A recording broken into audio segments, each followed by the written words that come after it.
발제 드릴 텐데요. 지금 다 읽으셨을 줄로 알고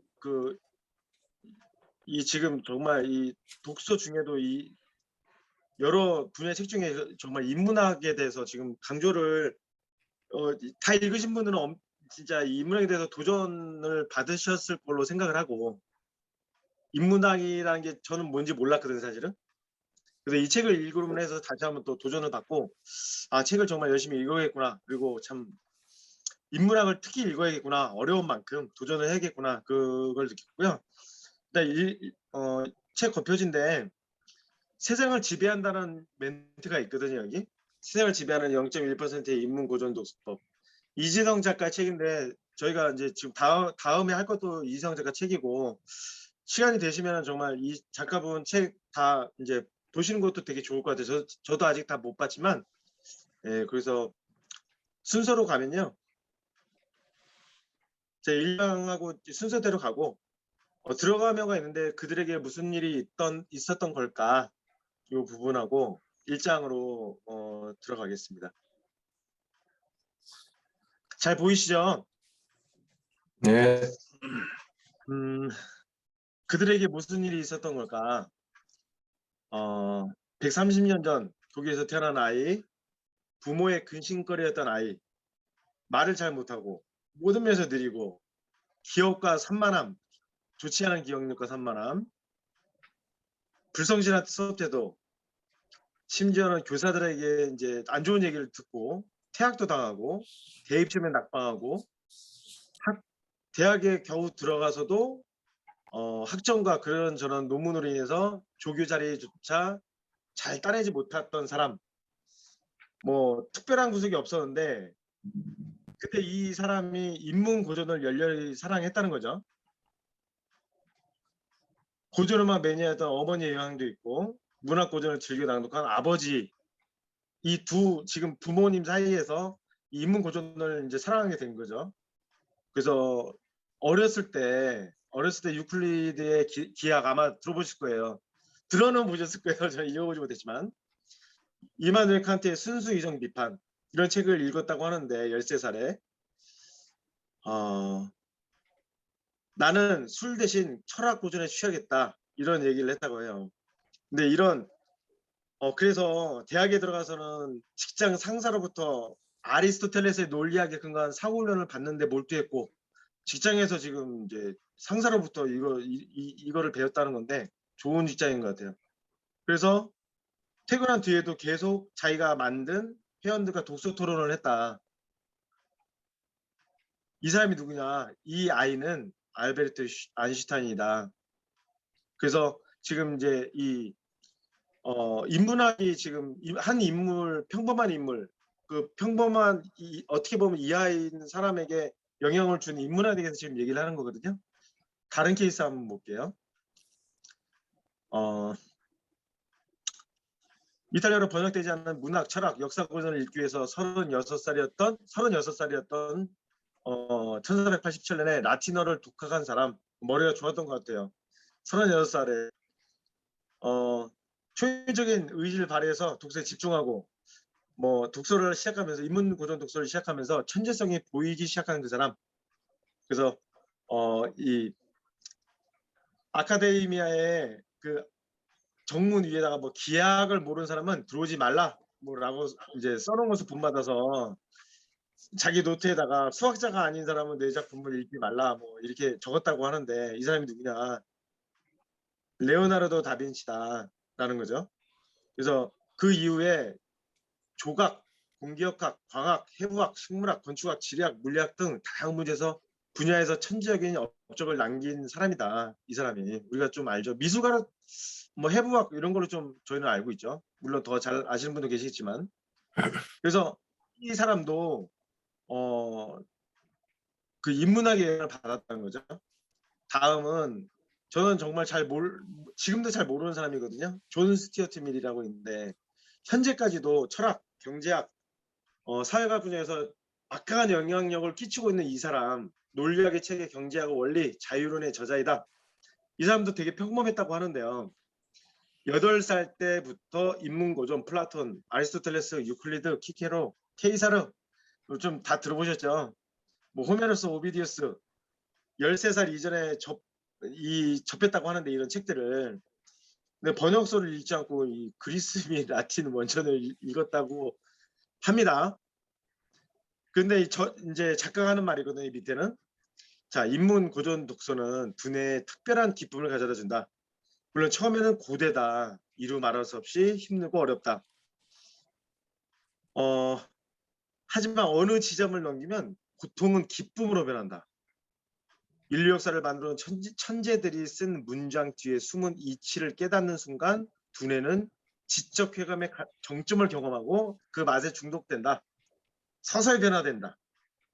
뻔한 꿈밖에 꿀 줄 모르고 평범한 생각밖에 할 줄 모르던 두뇌가 인문고전 저자들처럼 혁명적으로 꿈꾸고 천재로 사고하는 두뇌로 바뀌기 시작한다.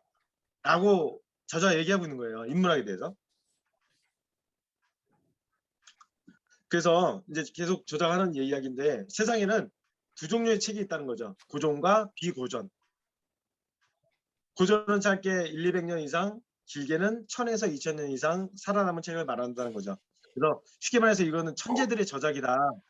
이제 천재들의 그 역작이다. 그래서 인문고전은 인류 역사를 새로 쓴 진정한 천재들이 자신의 모든 정수를 담아놓은 책이다. 그래서 아인슈타인, 레오나르도 다빈치, 존 스튜어트 밀의 사례에서 볼 수 있듯이 그 정수를 완벽하게 소화하면 누구나 다음 세 가지 중 하나를 경험할 수 있다는 거죠. 자, 한번 봅시다. 세 가지 중 하나. 바보는 또는 바보에 준하는 두뇌가 서서히 천재의 두뇌로 바뀌기 시작한다.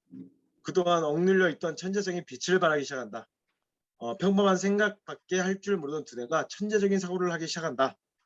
그래서 이렇게 세 가지 중 하나를 경험할 수 있다는 건데 우리는 여기 지금 앞에 세 가지 케이스보다 나이가 있지만 그래도 이 중에 한 가지를 우리가 근접하게 경험할 수 있겠다라는 도전감 정신을 가지고 한번 더 계속 나가보겠습니다. 1장인데요. 제목이 개인, 가문, 나라의 운명을 바꾸는 인문고전 독서의 힘입니다. 지금 이제 우리나라의 실태에 대해서 얘기를 했는데요. 사실은 옛날에는 이제 일단 이런 말이 있어요. 요건 뭐 말은 우리가 좋은 말이니까 한번 읽어볼 텐데요. 지식교육을 버리라니 이는 우리의 운명을 백인들에게 맡기고 그들의 사슬에 묶여 마냥 끌려만 다니는 자살 행위와 다름없다. 이제 흑인 인권 운동가라고 합니다. 그래서 지금 지식교육이라는 이걸 강조한 거거든요. 여기 다 인문학이랑 이제 통해 있는 건데 인류 역사는 이제 뭐 지배계급과 피지배계급 이렇게 있는데 이 전자는 후자에게 많은 것을 금지했는데 그 대표적인 것이 인문고전 독서다. 숨겨왔다는 거죠. 지배계급이. 그러니까 이 인문고전이 주는 영향력을 알고 있었다는 거죠. 그 우리도 좀 옛날에는 우리가 중국도 그렇고 일본도 그렇고 우리나라도 이랬다. 일본의 쇼군 계급은 중국 고전을 비밀 문서처럼 전수했다고 해요. 그래서 인문고전 독서는 물론이고 문자 교육 자체를 금지하기도 했다. 미국에서는 흑인 노예 계급에게. 좀 더 넘어가면 지금 미국은 누구나 원하게 하면 미국에서는 현재 인문고전을 쉽게 접할 수 있다. 특히 이제 사립 중고교는 지금 이렇게 교육을 한다고 해요. 이렇게 플라톤의 국가를 읽고 소화한다. 그 국가를 주제로 집필된 모든 책을 찾아 읽는다. 플라톤의 국가를 주제로 에세이를 쓰고 토론한다는 거죠. 사립 중고교에서 대학교 말고. 그래서 이런 식으로 이제 인문고전을 한 권씩 철저하게 떼는 일이 미국 명문에서는 있다는 겁니다. 근데 우리나라는 어떠한가? 없다. 없다. 우리나라 교육에는 특히 중고교에는 이제 지금 대학을 한번 보면요. 상상 초월한다는 거죠. 인문교육에 대해서. 세인트 존스 대학은 4년 내내 인문고전 100권을 읽고 토론하고 에세이를 쓰는 게 교육 과정의 전부다. 전부라고 해요. 전부라고. 다른 대학도 좀 비슷한데 100권 독서 프로그램이나 인문고전 독서 중심의 전공 과정을 제공하고 있다. 우리나라 대학가에서는 사라졌다라는 거죠.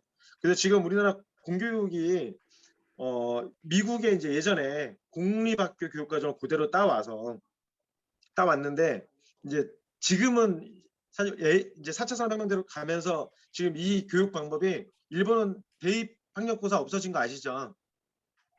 어쨌든 우리나라는 아직 지금 고수하고 있는 거죠. 이 지금 좀 후퇴돼 있는 교육 방법을.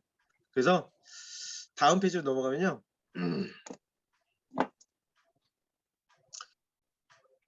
분명한 사실은 우리나라에 들어온 미국의 교육 과정이 리더의 두뇌를 가진 이런 사람을 양성하기 위한 교육 목적으로 만들어진 그 사립학교 교육 과정이 아닌 공룡 부품 같은 두뇌를 가진 사람을 양성하기 위해서 만들어진 공립학교 교육 과정이라는 것이죠.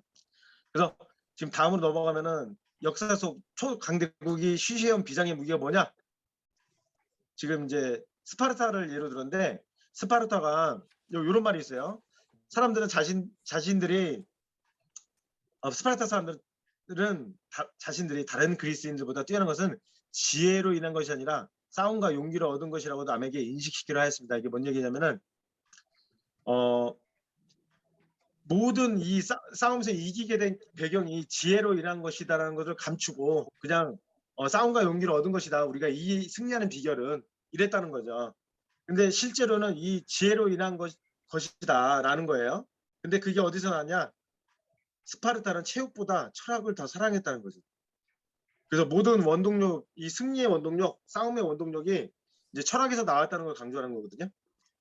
유럽을 봐도 예전에는 10세기까지는 아랍이 훨씬 이제 환자를 과학적으로 치료했고 그 당시에 유럽은 향료를 끓이고 주문을 외워서 이제 환자를 치료하는 그런 방법. 예전에는.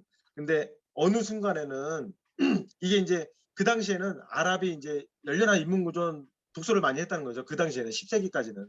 근데 어느 순간에는 유럽이 이제 그 이슬람 문화의 중심지를 회복하고 발렌시아를 탈환했다고 했는데 이때는 이제 유럽 쪽이 인문학의 중심지가 되어가는 시대였다라는 거예요. 중세 유럽 도시 국가에서 가장 강력하고 부유했던 것은 르네상스 도시의 피렌체이다. 그곳의 정치인, 지식인, 금융인들은 인문고전 광신도였다라는 겁니다. 2분 정도 남았는데요. 지금 이제 거의 많이 거의 나갔는데 지금 영국, 프랑스, 미국 지금 미국은 저희가 봤고요. 영국과 프랑스도 지금 이런 많은 정말 뭐 전 못 들어본 사람도 많은데 이런 문학, 역사, 철학 고전의 대가들을 많이 배출했다. 영국과 프랑스도. 그리고 미국의 명문 사립 중고교와 대학의 인문고전 독서 교육 전통이 영국에서 시작됐다. 네, 영국도 지금 독서 교육은 지금도 진행형이다. 인문학을 지금 공부하고 있다는 거예요. 프랑스도 마찬가지다. 프랑스의 중고교는 철학학교라고 불릴 정도로 철학교육을 중시한다. 근데 일본은 어떠냐? 일본도 우리가 뭐 용서할 수 없는 나라라고 우리가 많이 생각하지만 어쨌든 인문 쪽으로 보면 예전에는 중국과 우리나라가 유학과 성리학과 중국의 고전들을 우리가 일본보다는 우리나라와 중국이 이제 고전의 중심이었는데 어느 순간에는 이제 일본으로 옮겨갔다는 거죠. 근데 그게 이제 그 인문고전 독서가 요 인물이 요런 인물이 하나 있는데 뭐 후쿠자 뭐 유키치라고 우리나라에 아주 지독한 독서를 했던 독설을 했던 사람이라고 하는데 이 사람이 이제 이 메이지 시대에 그런 원동력이 됐던 사람이라고 해요. 근데 지독한 인문고전 독서였다. 그래서 일본은 지금 어떠냐? 지금 우리나라 인문고전 독서는 다 일본 거를 이제 역으로 일본어로 된 걸 우리나라가 이제 다시 해석해서 우리나라로 들어온다는 거죠. 그러니까 한 발짝 더 일본이 앞섰다는 거죠. 그래서 지금까지 계속 인문학에 대해서 강조를 이제 한 거고 이거 지금 기억나시나요? 법조인 130명, 전과자 96명? 이거 우리 그 목적을 잃어버린 사람 여기에 어떤 유산을 남길 것인가에 나오는 부분인데 좀 내용은 많이 달라요. 똑같아요. 근데 똑같은 건데 이게 이제 5대에 걸쳐서 그 교육위원회에서 이제 조사를 했다는 거죠. 근데 정말 이 성경과 기독교의 정신과 그다음에 인문교육 독서를 계속 물려준 그 후손들은 이렇게 보시는 것처럼 네, 시간 다 됐네요.